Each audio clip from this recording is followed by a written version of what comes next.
Everyone tells you never give up. Winners never quit. Have you heard that before? It's a truism, right? That we hear all the time. Well, what if I told you that's a lie? What if I told you that winners always quit? Winners quit all the time. They just quit the right things. Think about it like in poker, right? The best players aren't the ones who play every single hand until the end. The best players in poker are the ones who know when to fold. There's a song, know when to hold them, know when to fold them. I don't know if you heard that song, but it comes to my mind right now. But winners, what they do is they cut their losses early. They preserve all of their chips and they wait for better cards. And because they quit strategically, they win more, much more. So I want to kind of tell you this. If you're holding a dead hand in your life right now, a failing business, a toxic relationship, a draining career, and you keep telling yourself, I can't quit. I got to keep going. I've come too far. I put too much into it. I don't know. Then this video is for you. Because here's the truth, right? The chips that you've already lost are already gone. So the only question is, are you going to lose more? In this video, I'm going to teach you when to fold, when to hold, and when to go all in. So when I say when to fold, I'm talking about when to quit immediately. And when I say when to hold, I'm talking about staying with the criteria. I'm talking about staying with the situation, staying with the hand, being patient, trusting the process. But then also when to go all in, which means to double down, to let go and decide that I'm only going to focus on this one thing. This isn't about being weak. This is about being strategic. Welcome to this week's Perspective Pause. My name is Francesco Franzese. Some people call me Chesco. Some people call me Let's Go Chesco. But I'm an enthusiastic man of God that takes intentional action with the gifts that I was given. And this is a live stream. If you are watching this on the replay, I love to have you here. But we do go live every single Wednesday morning at 10 a.m. Eastern Time to show you that you don't need a new life. You just need a new lens. And what it is that you're going through in your life right now, you don't really need to change too much. You maybe just need to change the way you're looking at it. And then the things will start to change after that. So let's get into it. Let's talk about why you need to quit now, right? Just quit it, right? I want to tell you something. There was a time in my life where I felt like I had to keep doing something no matter what it took because I had to stay consistent. I don't know if anybody has ever thought about being consistent. Consistency, they say, is the key to success. But I like to say this. If you're consistently doing the wrong thing, then that key is not going to open up anything for you. Because, see, if you're constantly doing the wrong thing, doing the more of the wrong thing is not going to turn into something good. It's kind of like insanity. We just don't think about it right? When you think about the word insanity, people say what? It's like doing the same thing over and over and wanting different results, expecting different results. Well, it's kind of like quitting. We don't quit because we feel like we got to keep doing what we've been doing. But if you keep doing what you've been doing, you're going to keep getting what you've been getting. And you don't get out of life what you deserve. You get out of life who you are. What are you talking about, Chesco? What do you mean? I mean this. Sometimes you have to know that what I've been doing is not working, so it's time for me to do something else. I hosted a call on Clubhouse. I don't know, remember COVID? Times were crazy, right? I see some of you guys on the live too. What's up, y'all? Alfred, what's up? Mason, what's up? Good morning, y'all. Drop some rockets in the chat if you guys getting some value. I see some rockets already. Let's go. So I don't know if you guys remember COVID. I'm sure everybody remembers COVID. I'm not even going to ask you if you don't, what I already did. So whatever. Anyway, let's go back to COVID, right? So 2020, times were wild, right? But for me, in that season, I was just starting to put myself out on social media, right? I started to go to Toastmasters to learn how to be a better communicator. And I mean, I've always been kind of communicating all the way back, even when I was 16, I was rapping. In my 20s, I was on tour with people like Lil Wayne, T-Pain, and Young Jeezy, made the Tampa Bay Rays official rap theme song. Then I got into my late 20s into my early 30s, and I started getting into sales. And then I worked up in a company all the way when I became general manager of the year, was training to become a district manager, was managing hundreds of people at a time. And I learned how to communicate. But I did not always know when to say the right things. And what do I mean by that, right? Well, what I mean by that is that sometimes we will know how to communicate, but it's not how you communicate, it's what you're communicating.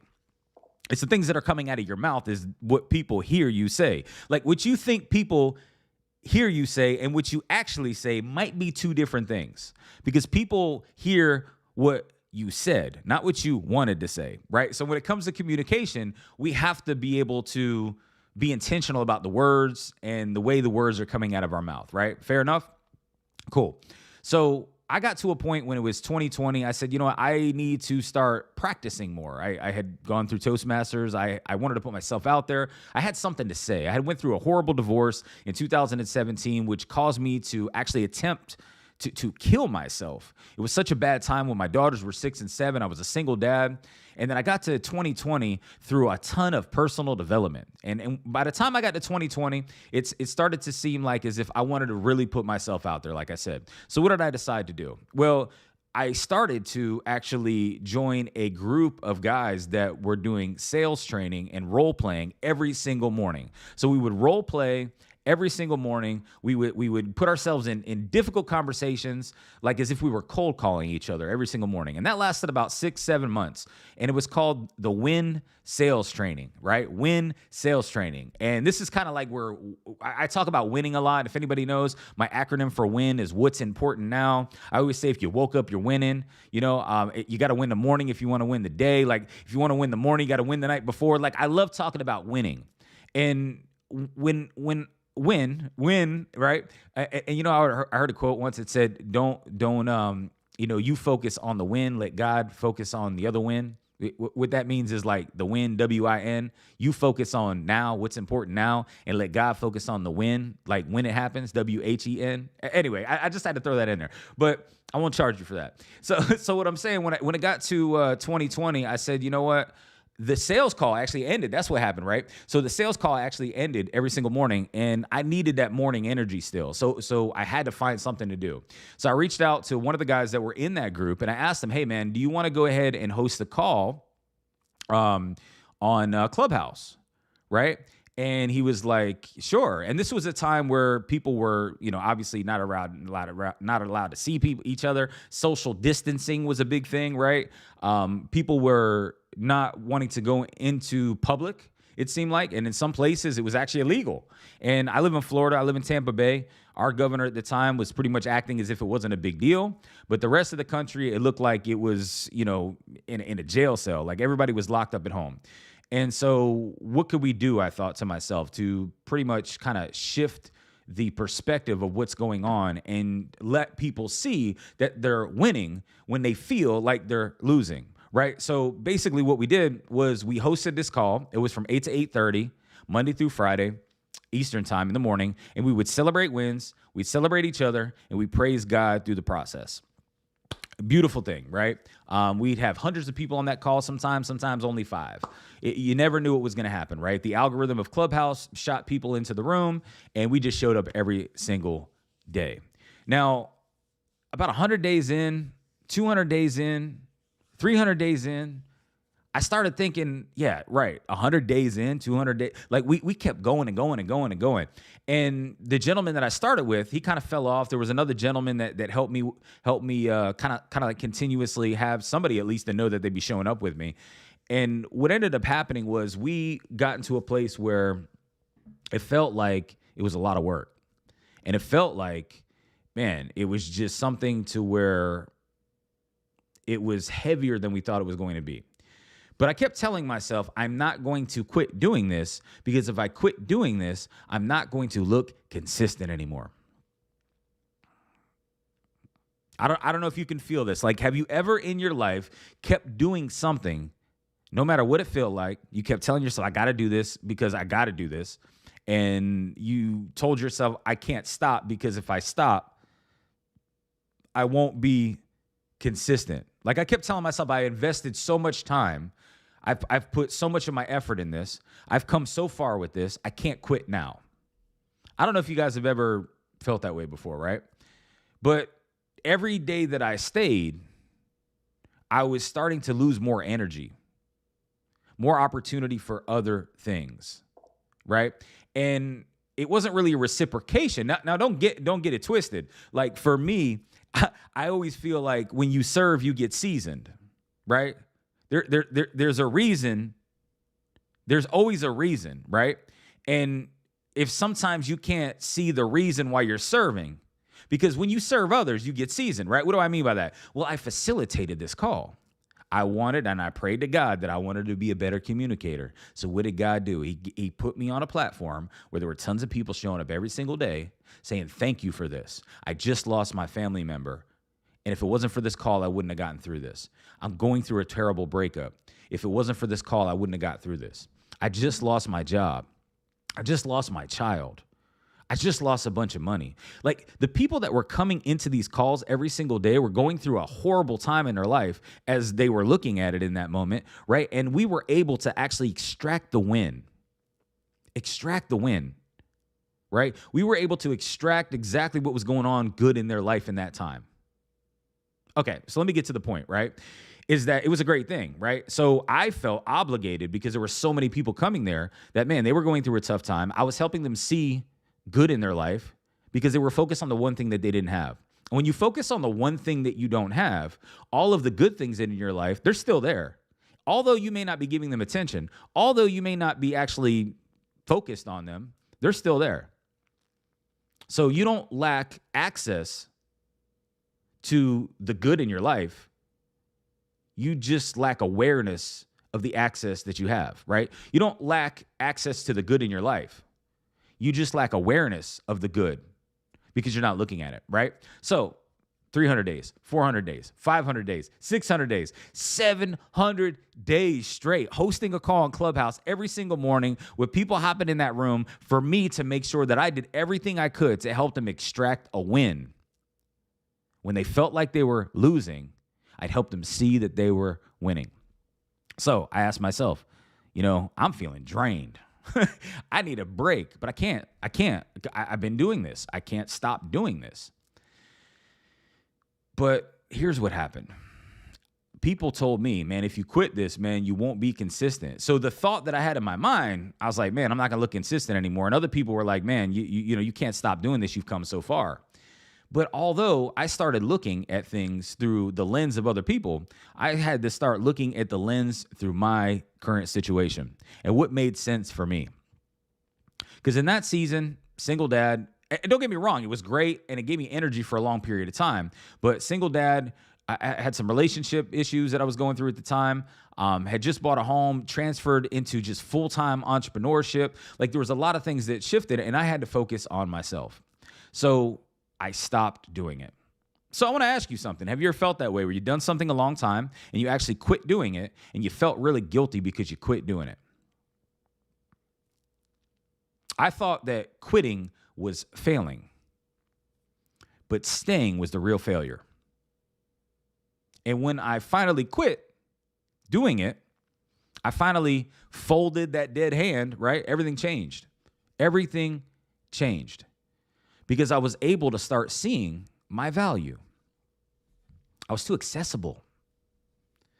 It was crazy because I would give people advice and they just wouldn't take it.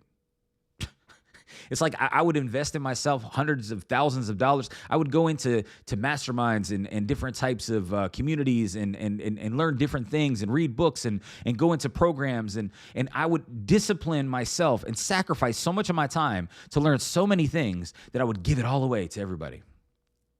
And it says in the Bible, do not give your pearls to swine. Now, that doesn't mean the people that were around me were worthless. It meant that they weren't actually investing, though. Sometimes you have to invest your time before you invest your money. I get it, right? But sometimes you have to understand something, too. That if you consistently give out information and you want to help people get a transformation, but they're not paying for anything and all you're getting is a conversation, you're probably not going to see a change in the situation. I'm just saying, right? You're probably not. Because if somebody doesn't put something in, they don't have self-interest, they haven't invested something, they haven't put skin in the game, then they're not actually going to see a transformation in their life. And it started to make me question myself about my own value. I started asking myself, am I even valuable? All the stuff that I've done, am I even worth it? Like, I'm helping everybody, but nothing's changing in their lives. What's going on? Like, they're only celebrating wins when I'm around. They're only looking at the good when I'm around. It's almost like, I don't want to say I was being used. I believe being used is a great thing. If you can't be used, you're useless, right? I think God created us all to be used with a gift that he's given us all. And if people can't, if we can't use that, we're useless. But I want to say what happened was this. I started to feel like I wasn't valuable anymore. And I put this in my daughter's actual graduation ad inside of her yearbook this year. She's graduating high school. And I put this in there. And this was a message that I had to learn. Just because other people can't see your value does not mean you're not valuable. And there will always be somebody that can't see your value.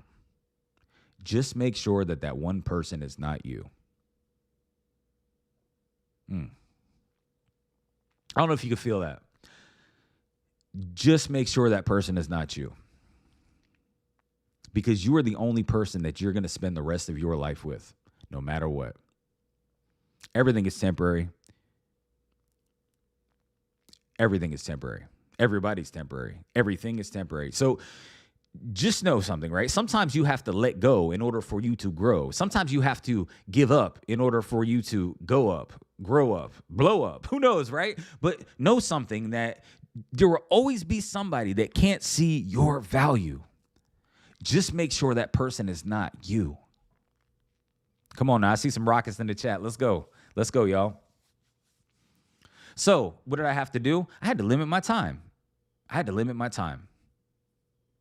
And after limiting my time, people then started understanding that, I just wasn't free. I even now, like, people will text me, when are you free? And I say, never.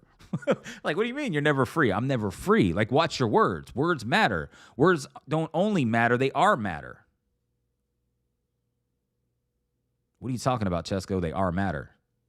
There's a word in the Hebrew dictionary. I'm not going to go too far with this, but we'll just say there's a word in the Hebrew dictionary. The word is debar, D-E-B-A-R, I believe is how it's spelled. And that word, when you look at the definition for the word, it says speak and things. Speak and things. I always like to say we determine what today is going to be. Because what we say is what we see. Words matter. They are matter. All right, cool. So you got that. All right, let's go. So what I want to do is teach you guys some stuff today, right? Because there's a lot of studies that kind of go with this, right? And one of the studies that was done was called the sunk cost trap. And the thumbnail of this video's got poker. I used to play poker a lot, really enjoyed it. And I felt like it was a great analogy for quitting. Because when you fold your hand, you're not giving up on the game. You're just giving up on that hand, right? And the sunk cost trap, right? Here's what keeps people stuck, right? They say things like, I've invested 5 years. I can't quit now. I've spent $50,000. I have to see it through. I've come too far to turn back. And quitting would mean it was all for nothing. I've invested 5 years. I can't quit now. Well, what if you stay another 5 years? Then you're going to be like, hey, I invested 10 years. I can't quit now. The time is now. But what I want to say is this, but here's the truth, right? The chips that you put in the pot are all gone. Like I just said a minute ago, right? When you fold your hand, you're just folding so you can actually get to another hand. And in poker, when you put chips in the pot, right? And if you're not familiar with poker, it's a card game where basically, and I'm kind of referring to Texas Hold'em. It's when you have different cards, and there's different weight on each hand, and you're either can be playing in a tournament or whatever the case is, but you have chips, and once your chips are gone, you don't have anything left, right? So the way I look at it is like poker and your chips are like you and your life. Because when you put your chips in the pot, they're not yours anymore. When you utilize the time that you had, it's gone. It's not yours anymore. You can't get time back by making better decisions now. You can't get more chips. You can't get the old chips in by putting more chips in the pot. So the real question is the next chip worth it? Meaning that like when I'm going to bet another chip on what I'm doing, if I'm going to invest more of my time in what I'm doing, is it worth it? Because the last 5 years, 10 years is gone. What are you doing with the next 5 years, 10 years, the next 6 months, the next week, the next day? And again, I like to jump into research on these videos. Because I feel like I want to prove to you that this is real stuff, and this is just not something I made up going for a walk in the morning. There's a famous study from 1985 by researchers Arks and Bloomer. I believe I said their names right. They gave people tickets to a basketball game, right? And this basketball game, the 3 different types of groups, they gave them all tickets, right? So they gave all these people tickets to a basketball game. There was Group A, Group B, and Group C. And Group A, they paid full price for the tickets, right? This is back in 1985.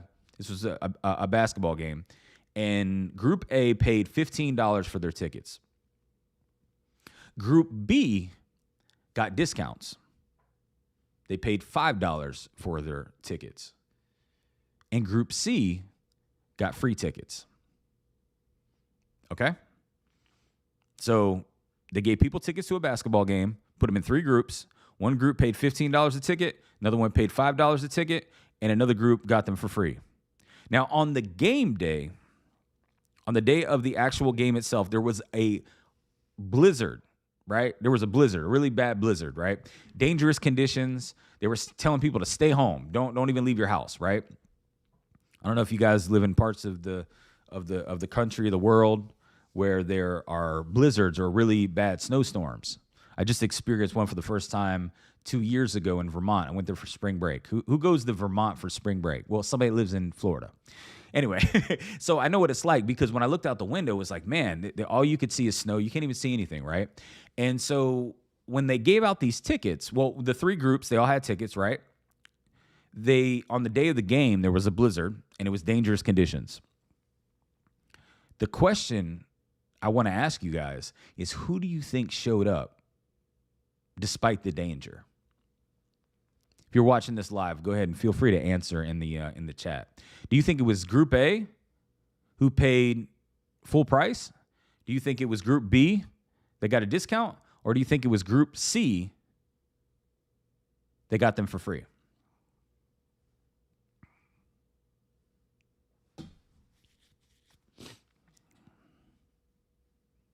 Feel free to answer in the chat. Which group do you think?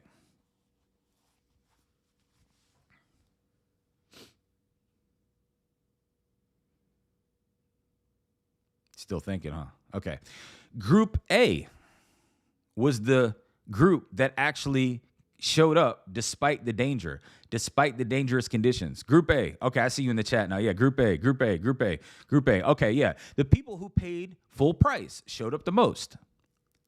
Why? Because they invested more. Because they invested more. They say when you pay attention, right? And the more you pay attention. But here's the thing. Here's the thing that people don't talk about. Was it the rational choice? I mean, should everybody have considered Is it worth risking the blizzard now? Is it risk me going outside?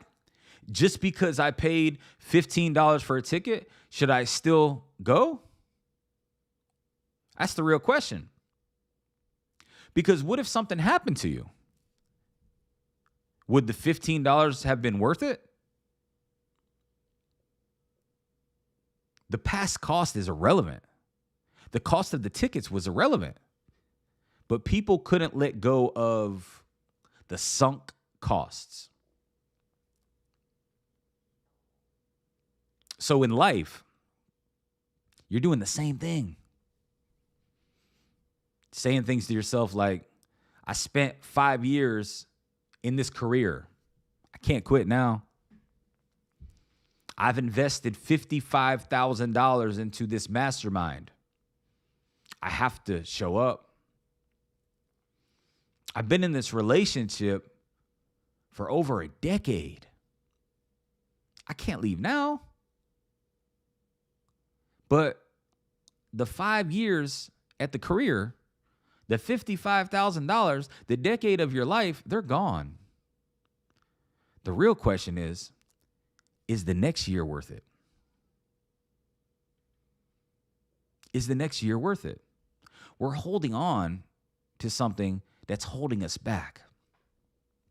We're holding on to something that's holding us back. You know, it's interesting that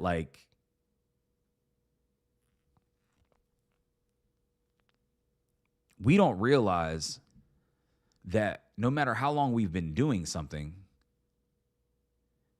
it doesn't mean that when you start something new, that all of that time from the past didn't matter.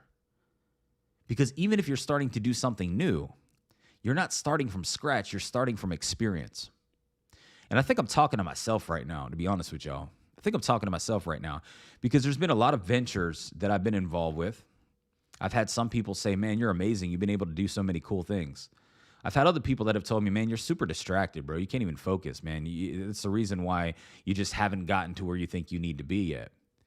But you know what's really interesting to me? Is I'm looking at it now by thinking, okay, what if I'm finally starting to do the thing that I'm supposed to be doing?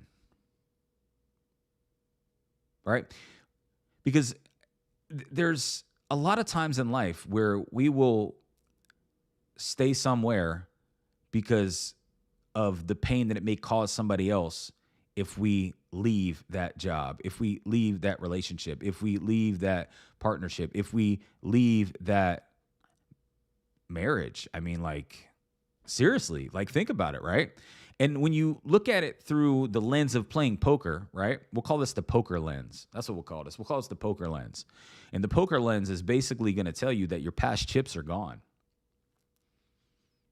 Only the future and what's expected in the future, as far as the value that it will bring to your life, truly matters. Here's a stat. People stay in failing courses 67% longer when they've invested heavily, even when success probability drops to near zero.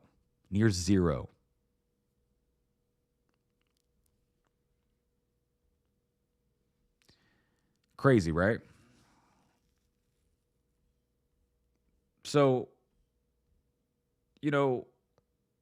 I want you to ask yourself this question.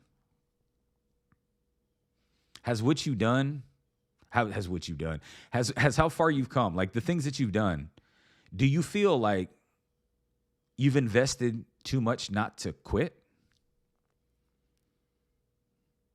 Because the real thing you should say to yourself is, I've invested too much to waste more. There's a quote that I like to say. I say it a lot on here, but I think it just fits in so many different places because it's like the world wants us to believe one thing, and not everything is what you think it is. And too many times do we feel like we're actually climbing the ladder of our life way too slow, or climbing the ladder to get to a certain place way too slow. I talked about the ladder lens in the last video last week, the last live that we did. And it was talking about, not focusing on who's on the top of the ladder, but focusing on what step of the ladder that you're on and looking back and seeing how far you've come from the last step. And more importantly, we must not fear that we're climbing the ladder too slow. We need to fear that we may be climbing the wrong ladder.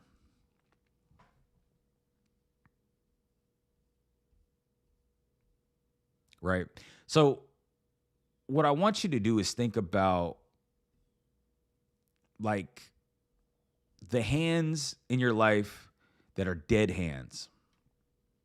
I want to kind of show you I want to tell you how to apply this, right? I'm not going to do any drawing today, but I want to tell you, I just want you to hear this, right? I want to talk about the 3 different types of hands of poker that if I draw this, we're going to drag it out too far. So I just want you to listen to this. I'll try to illustrate this in your mind, right?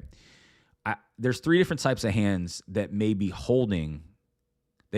holding, right, in your life right now. And hand number 1 would be the dead hand. And I don't know if you play poker, but like the worst hand in poker is 2-7 offsuit. And offsuit is meaning like a 2 of spades and a 7 of clubs, meaning they're not suited. They're not the same. They're not both hearts. They're not both diamonds. They're not both spades. They're not both clubs, but they're actually offsuit. It's the worst hand in poker, 2-7, right? And we'll call that the dead hand. And the decision that you need to make when you have a dead hand, fold immediately. Fold immediately. So let me give you examples in life of what that dead hand looks like.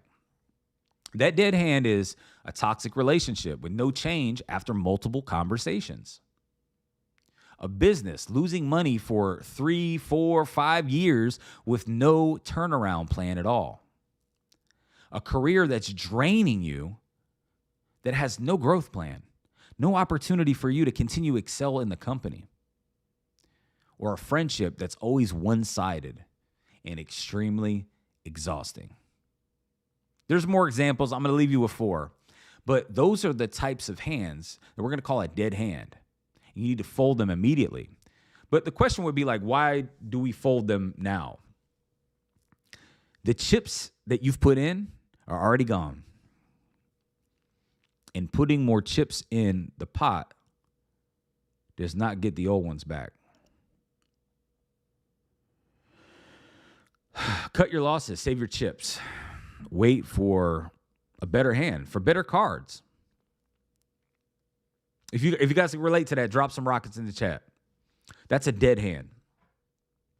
Now let's talk about a developing hand, right? So it would be like a medium pair. And what's a pair?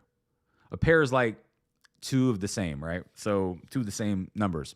So it'd be like if you had pocket 8s, right? And you had an 8 of hearts and an 8 of diamonds, right? We'll call this a medium pair.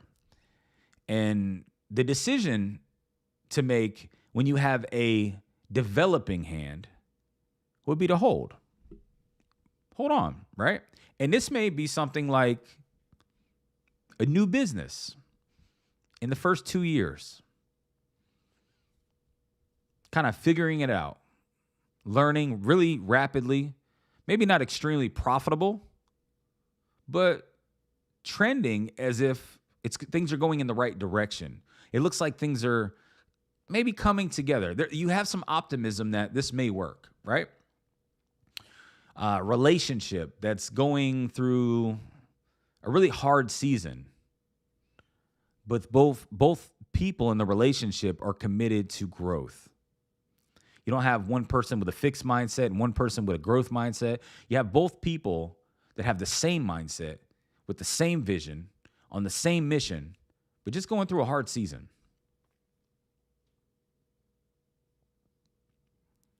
Difficult project maybe that you're working on has difficult skills.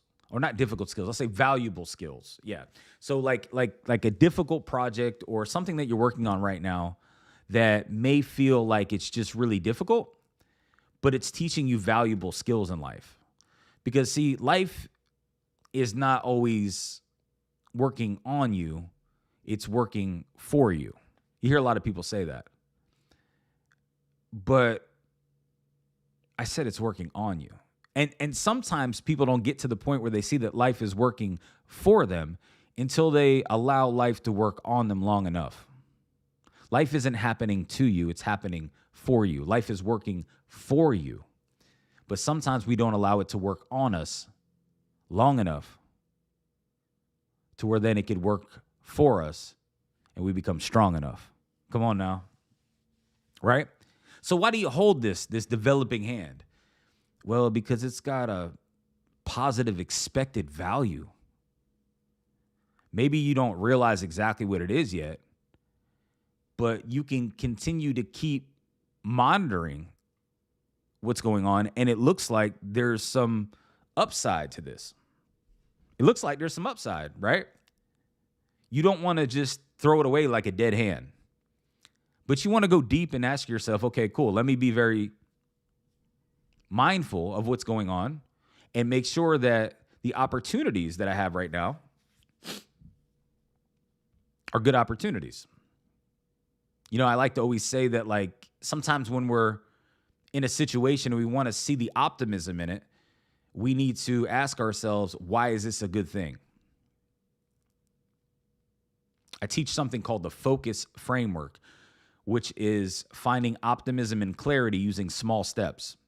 And when we get to the O, we have to turn our mindset into an optimistic mindset. And how do we do that? We ask ourselves, why is what I'm going through a good thing? There's something there. Just like when I used to do those calls every single morning for 700 days straight, we found out that it wasn't that something wasn't good in your life. You just chose not to focus on it. Why is what I'm going through a good thing? Then you'll be able to find the expected value, right? Hand number 3. Last hand we'll talk about, right? So we had the dead hand, we have a developing hand. Now we have the winning hand, right? Winning, win the morning, Wednesday. Every day is Wednesday if you spell it right, W-I-N. I love talking about winning, right? Because I feel like if we woke up, we're winning. Like, did you know that 150,000 people didn't get the chance to wake up today? But you did. You got a winning hand right there. You just got to shift that into a winning mindset. Right? So let's talk about hand number 3, the winning hand. This would be like the best hand that you can have, the best hands you can have. Ace, king, unsuited, suited, but the best hand that you can actually have. Let's just make it easy for you to remember. Would be pocket aces. Ace of spades, ace of clubs, we'll just say, right? Best starting hand that you can get in poker. Decision, go all in. And here are some examples to this. I think this is really going to help you hit home for you to see if it's time to quit, fold, develop, let things grow, or go all in. Here's some of the examples on why you would want to go all in. If you're involved in a business that's profitable and it's growing, you have a relationship that's healthy and life-giving. Reciprocation of value on both sides with a growth mindset that's moving in a similar direction with a similar vision. Or if you're working at a company, that career opportunity has growth involved, has learning opportunities and fulfillment. Like you feel like you're fulfilling your purpose. And why go all in? Because this is the hand worth playing. This is where not only do you put your chips in, but you double down. This is where you win. The question that I have for you, though, is which hand are you holding right now? Which hand are you holding right now? So what I'd like to do is actually relate this to the Bible a little bit. I think we're living in some unprecedented times that the only truth that we're going to get is coming from the Bible. So if we can remember that what we're talking about is correlated to scriptures in the Bible, we can trust that it's accurate. So let me give you a couple of scriptures and biblical references to kind of let you know exactly why quitting is a good thing and why you need to quit. Maybe quit on what it is that you're doing, or quit everything else but what you're doing. Because quitting is amazing as long as you quit the right thing. You either need to quit exactly what you're doing right now and do something else, or you need to quit everything except the one thing that you're doing right now. I read a book by the gentleman that started Keller Williams. I think his name is Gary Keller. The book was called The One Thing. And he said in the beginning of the book, I think it was like the first page, was be like a postage stamp. Stick to one thing until you get there. So either you quit what you're doing and then find something else and stick to that one thing, or eliminate everything else in your life right now except the one thing that you're already doing. But I gave you 3 different ways to kind of look at whether you should fold them or whether you should hold them. Let's get into the Bible, right? When you think about it, Ecclesiastics, right? 3, 1, and 6. It says, a time to keep and a time to throw away. You know, Solomon, who is the wisest man who ever lived, he understood this, right? He said there's a time to keep and a time to throw away. Wisdom isn't never quitting. Wisdom is knowing when to quit. Wisdom isn't always folding your hand. Wisdom is knowing when to cut your losses with the chips that were already in the pot and say, I'm going to live to play another day. I'm going to value my time enough to say what I'm doing right now isn't in complete alignment for God's assignment. Come on now. Matthew 10:14. If anyone will not welcome you or listen to your words, leave that home or town and shake the dust off your feet. What does that mean? Jesus told his disciples that if they don't receive you, then shake the dust off your feet and move on. That's like wisdom quitting there, right? That's strategic quitting, right? Don't force it. Don't stay where you're not supposed to be. Move on. Don't try to force somebody to see the vision if they don't see the vision. Don't waste your time. I mean, this is coming from Jesus. If anyone will not welcome you or listen to your words, leave that home or town and shake the dust off your feet. If they cannot see what you're trying to show them, then go. You got to go. You can't change the people that are around you, but you can change how long you're around those people. You can't change your environment, but you can change how long you stay in that environment. Move on. It's time to go. It's time to grow. Let's go. Then you think about Paul's example, right? Paul was a Pharisee, right? And his entire life, his entire career, his identity, community, everything was built on persecuting Christians. But remember we talked about the sunk cost, right? His sunk cost was massive. It was his whole life. But when he met Jesus on the road to Damascus, he quit immediately. He walked away from everything because the expected value of building the church was far greater than staying in his old hand. And what was the result of him quitting something that he was doing his whole life? He changed the world. That may be the deepest of them all right there. Think about Paul. He quit.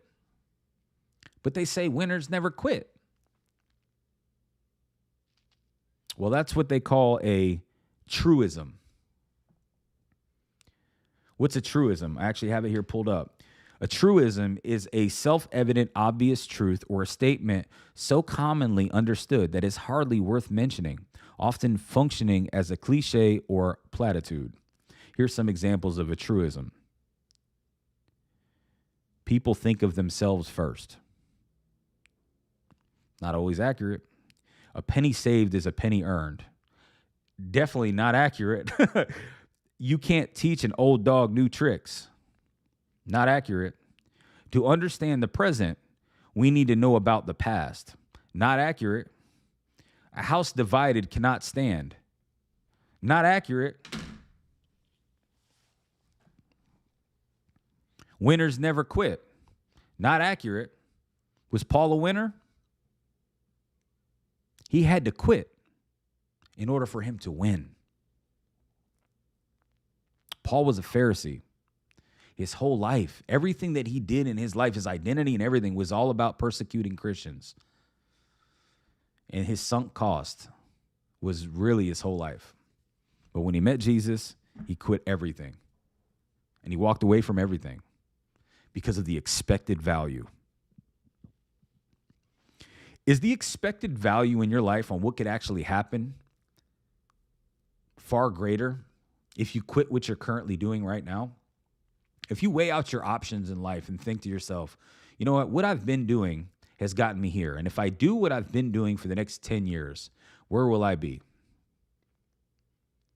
Versus if I quit and I say, I'm going to go on this mission and I'm going to go all in here. See, if you're still breathing, then you're in the right season. See, a lot of people will say, I'll wait for the right season. This isn't my season. Well, you are in the right season because you're breathing.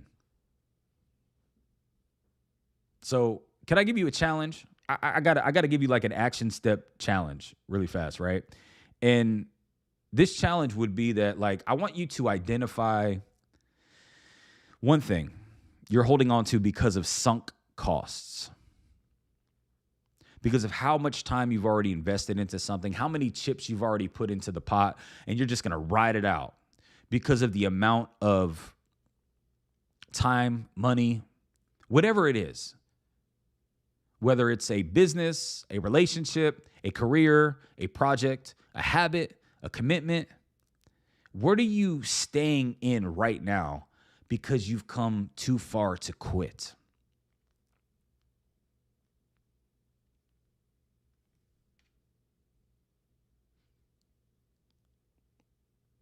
Like, what would I, like, ask yourself, what would I start today if I wasn't already in it?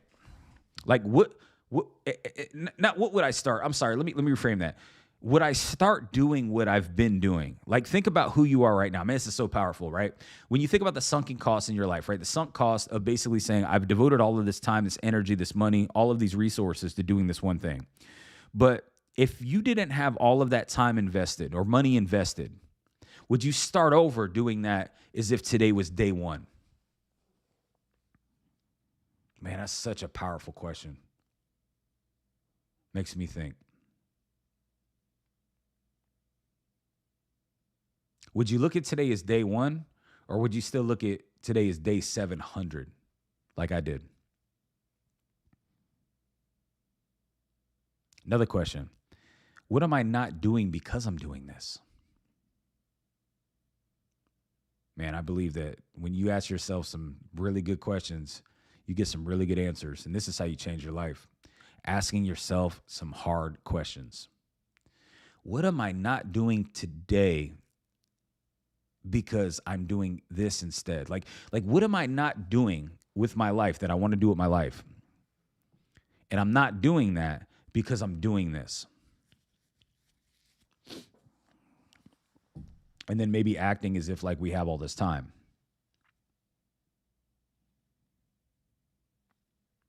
Interesting, right? So would I start this today if I wasn't already in it and doing it, right? What am I not doing because I'm doing this? But then the last question would be, am I staying because of past investment or future value? Am I staying in this situation, at this job, in this business, in this relationship, in this situation of my life because of the past investment of time or money or whatever it is? Is that why I'm here? Or am I here because of the future value? What if Paul said, I've killed too many Christians to go ahead and start a church? What if Paul said, yeah, I've been doing this for so long that I'm not going to do something new? Well, why don't you use this video in this moment of your life to actually make a change? Make the decision. You got a dead hand? Fold it now. You got a developing hand? Hold on to it. You got a winning hand? Go all in. Because here's the thing, right?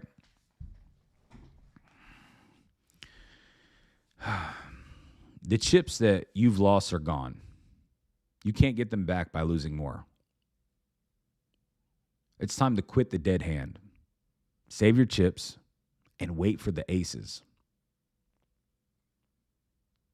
Drop a comment right now if you made it this far. I'd love to see if anybody made it this far in the video. Drop a comment right now and tell me what's one thing that you're holding back that you need to fold. Or if maybe, you don't want to share that, at least drop some 100s in the chat. 100 emojis in the chat if you made it this far.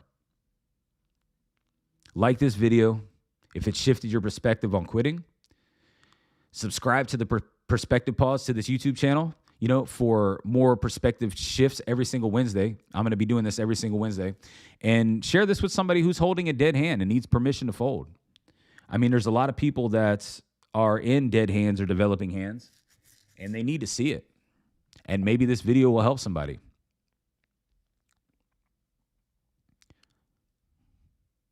I see in the chat, my job, ready to quit.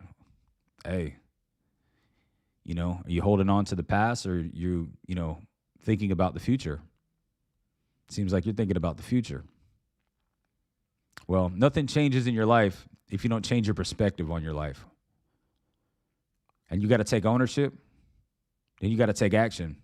And eventually you're going to take off. Just remember, you're not a quitter. You're a strategic investor of your time. Winners don't quit less. They just quit smarter. Hopefully this video helped you realize if you need to quit and when you do. And until then, I'll see you guys next week on the Perspective Pause. God bless y'all. Peace.